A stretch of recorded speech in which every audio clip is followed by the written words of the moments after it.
존 버년의 철로 역정에 두 마음을 떨쳐버리고 바른 길로라는 챕터가 있습니다. 여기에는 새 예루살렘으로 가는 크리스찬과 소망이 미사여구 도시 출신인 두 마음을 만났다가 그를 떨쳐내고 순례의 길을 가는 내용을 담고 있습니다. 꽃신을 신고 주님과 동행하기를 기뻐하는 두 마음에게 크리스찬이 꽃신뿐 아니라 집신을 신고도 주님을 따라야 한다고 일침을 놓고 그를 떠나자 두 마음은 자신과 동행하던 돈사랑, 세상 집착, 노랭이에게 수수께끼를 하나 냅니다. 어떤 남자가 목사든 장사꾼이든 아무튼 어떤 남자가 몇 가지 신앙 활동만 열심히 하면 큰 축복을 받고 출세할 수 있는 기회를 잡았다고 가정해 보자. 그래서 평소에는 신앙에 별다른 흥미를 느끼지 못했지만 깊은 관심을 가진 신용을 해서 엄청난 재물이나 그 밖에 뭐가 됐든 큰 이득을 보았다고 한다면 신앙에 관심을 가진 올곧은 인물인 척한 이 남자를 정당하다고 평가할 수 있을까? 이런 수수께끼입니다. 이에 대해서 돈사랑이 대답합니다. 그 남자가 목사든 장사꾼이든 지금보다 더 나은 생활을 위해 신앙생활을 잘하는 척, 열정을 가지고 신앙이 있는 척 하는 것은 마땅히 해야 하는 일이다. 더 열심히 하는 척 했다가 좋은 집안의 아내를 얻고 사람들에게서 칭송을 받고 또 내 수입이 오른다면 그것이 무엇이 문제일까? 수수께끼를 낸 두 마음과 함께 듣고 있던 노랭이 세상 집착은 돈사랑의 대답에 당연하다는 반응을 보였습니다.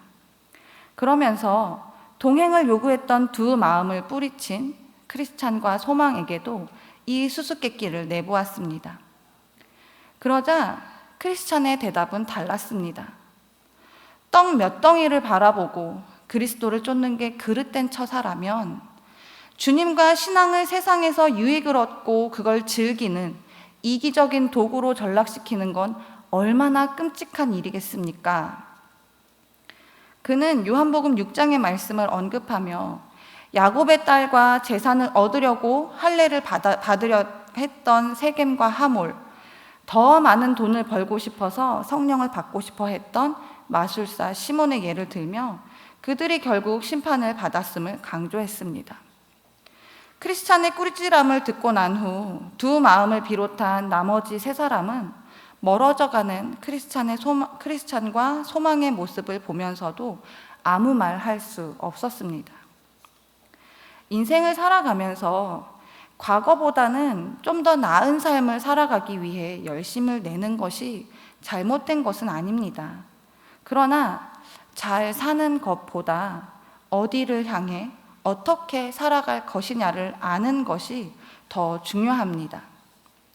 하나님의 부르심을 받은 자의 최종 목표는 크리스찬이 향했던 새 예루살렘 성입니다. 하나님 나라를 향한 그 길은 오직 주님이 인도하시는 대로만 따를 때 들어갈 수 있습니다. 두 마음처럼 주님과 신앙을 적당히 이용해서 세상에서 성공을 추구하면서 들어갈 수 있는 길이 결코 아닙니다. 이것은 광야 생활을 하고 있던 이스라엘도 마찬가지였습니다. 그들이 향해야 할 목적지는 자신들을 부르신 하나님께서 주시겠다고 약속하신 약속의 땅 가나안에 들어가는 것이었습니다. 그러나 그 땅은 결코 그들이 들어가겠다고 마음만 먹으면 들어갈 수 있는 땅이 아니었습니다. 반드시 하나님이 열어주셔야지만 들어갈 수 있는 땅이었습니다. 본문의 말씀은 하나님이 약속하신 그 땅에 들어갈 수 있는 열쇠가 무엇인지를 잘 보여주는 말씀입니다. 이 시간 하나님 나라를 목표로 하며 오늘을 살아가고 있는 우리가 버려야 할 것은 무엇이고 또 지켜야 할 것은 무엇인지를 생각하며 말씀을 나누고자 합니다. 먼저 버려야 할 것은 하나님의 백성의 모습을 가장하고 은혜를 당연한 것으로 여기는 마음입니다. 이 마음은 다른 표현으로 한다면 하나님도 내가 부릴 수 있다고 여기는 교만입니다.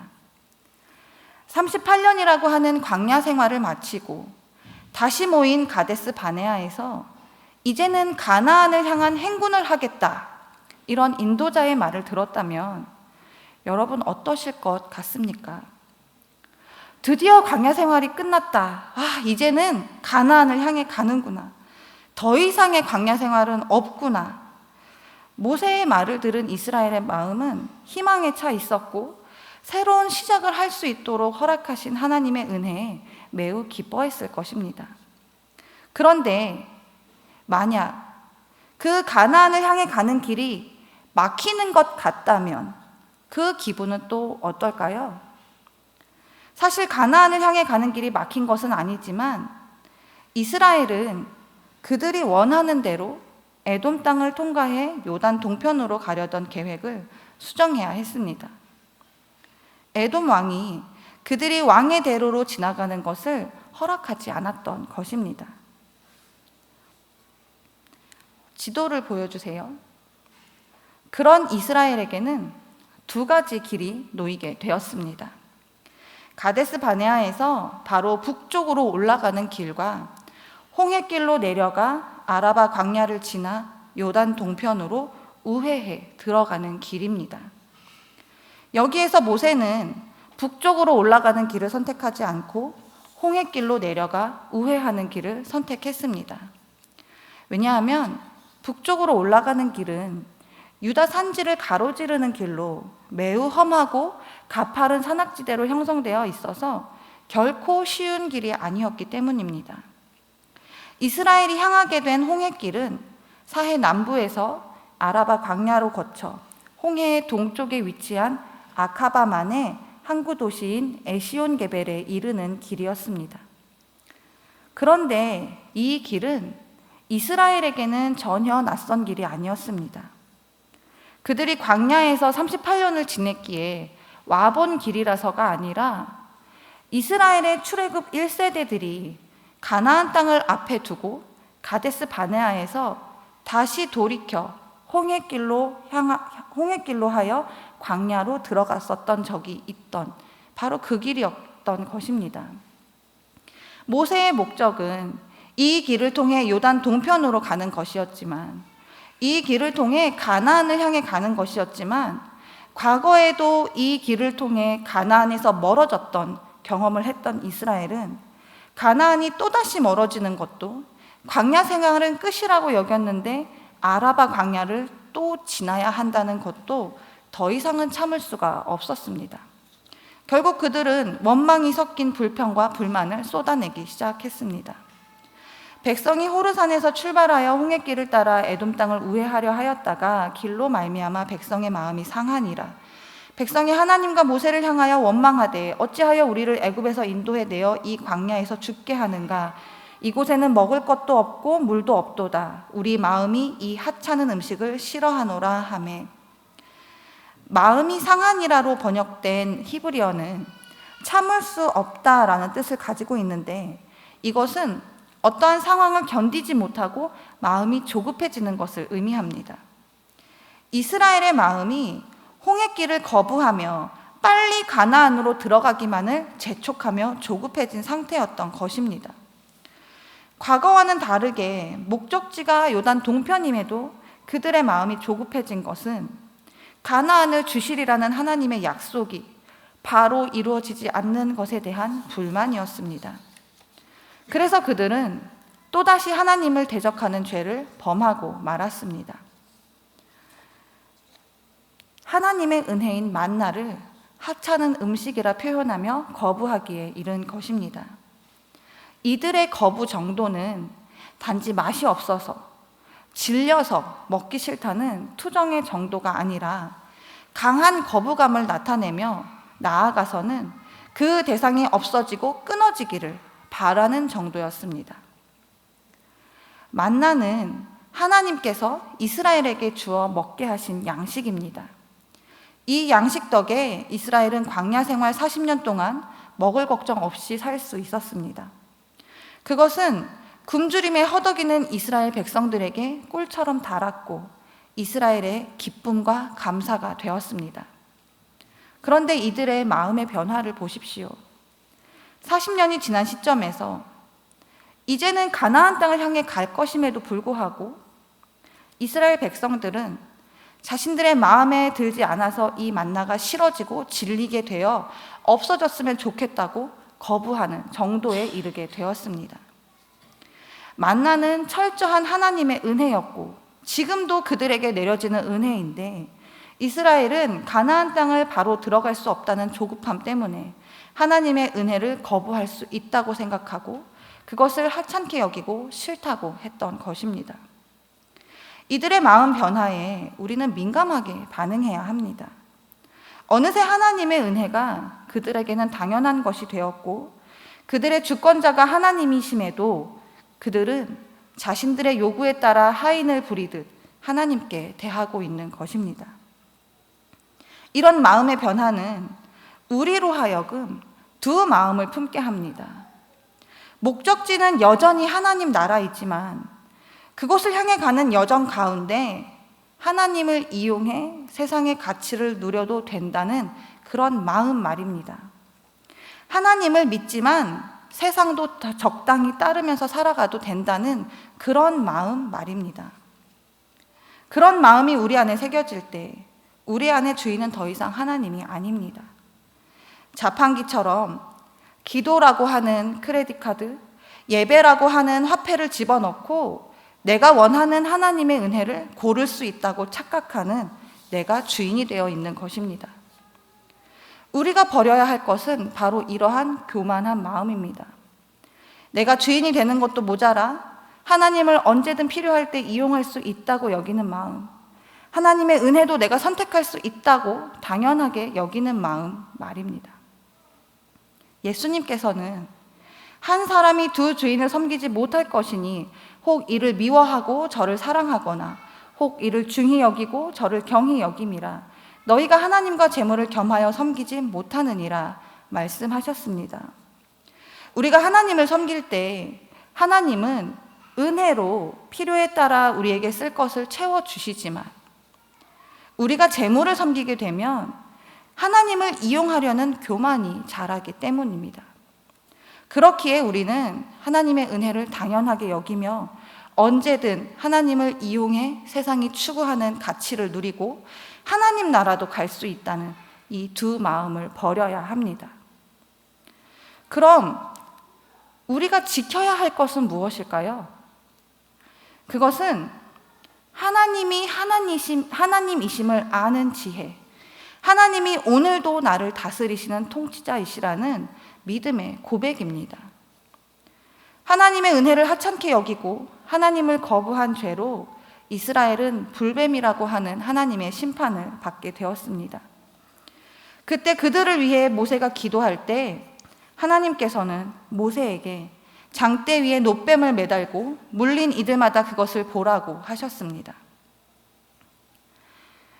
하나님께서 놋뱀을 매달라 하신 이 장대는 단순한 기둥이 아니라 특별한 표식을 통해 중요한 정보를 전달하기 위해 세운 기로 보아야 합니다. 그 표식은 불뱀의 형상으로 만들어진 놋뱀이었고 그 정보는 그것을 보면 살리라라는 것입니다. 이런 의미에서 장대 위에 달린 놋뱀은 하나의 공개적인 전시요, 승리의 표지였습니다. 즉 치명적인 독을 가진 불뱀을 놋뱀의 형상으로 처형한 하나의 승리적인 전시였던 것입니다. 하나님께서는 이스라엘의 범죄로 인해 불뱀에 물려 죽어가는 그 순간에 너희들을 죽음으로 몰고 간 불뱀을 죽여 매달았으니 이 승리의 표식을 바라보아라. 그 승리를 주는 이를 바라보아라. 그가 바로 나 여호와다 라는 것을 드러내심으로써 그들이 여전히 하나님의 은혜 안에 있음을, 그리고 여전히 하나님의 다스리심 안에 있음을 깨닫고 믿음의 고백을 하게 하신 것입니다. 우리가 지켜야 할 것은 바로 이것입니다. 바쁘게 지내는 일상 가운데서도 우리를 통치하시는 하나님을 믿음으로 고백하는 것, 내게 주어진 모든 하루는 하나님이 주신 것이고 세상의 그 어느 곳도 하나님의 다스리심 아래에서 벗어날 수 없으며 하나님보다 클 수 없음을 인지하고 믿음으로 고백하는 것입니다. 사실 이 고백은 너무나 쉬워 보입니다. 하지만 우리의 삶을 자세히 들여다보지 않는다면, 우리가 살아가고 있는 그 매 순간의 마음을 들여다보지 않는다면 결코 지키기 어려운 것입니다. 그래서 우리는 이것을 지켜야 하는 것입니다. 우리가 그렇게 할 수 있는 것은 우리에게도 허락된 표식이 있기 때문입니다. 우리에게 허락된 표식, 예수 그리스도께서 달리신 그 십자가가 우리에게도 있기에 우리는 그 십자가를 바라보며 우리를 구원하신 하나님의 은혜, 우리에게 새 생명을 주신 하나님의 은혜를 되새길 수 있는 것입니다. 우리에게 생명의 구원을 약속하시는 그 십자가를 바라보며 우리가 마지막으로 가질 수 있는 마음은 무엇일까요? 그것은 오직 단 한 가지밖에 없습니다. 바로 겸손입니다. 생명을 주관하시는 주님 앞에 영원한 죽음에 떨어질 수밖에 없는 운명을 바꾸실 수 있는 유일하신 주님 앞에 우리가 우리의 무엇을 주장할 수 있겠습니까? 오직 겸손하게 하나님께 나아갈 수밖에 없는 것입니다. 겸손하게 예수 그리스도를 통해 베푸시는 하나님의 사랑의 메시지를 받아들이는 것 외에는 우리가 할 수 있는 것은 없습니다. 세상에 죄가 들어온 것이 안타까워서 세상 모든 사람들이 빛이 아닌 어둠으로, 생명이 아닌 멸망으로 향하는 모습이 안타까워서 하나님이 우리를 위해 하신 일은 하나님 스스로를 겸손하게 하시는 일이었습니다. 하나님의 겸손은 감히 하나님을 알 수도 없고 이해할 수도 없는 우리가 하나님을 알 수 있도록, 만날 수 있도록 하나님 스스로를 낮추신 것이고, 하나님의 겸손을 입고 이 땅 가운데 성육신하신 예수님은 기꺼이 자신의 생명을 대속물로 주시도록 겸손하셨습니다. 그런 우리의 구원자 앞에 우리가 무엇을 주장할 수 있겠습니까? 겸손 외에는 어느 것도 하나님께 드릴 것이 없는 것입니다.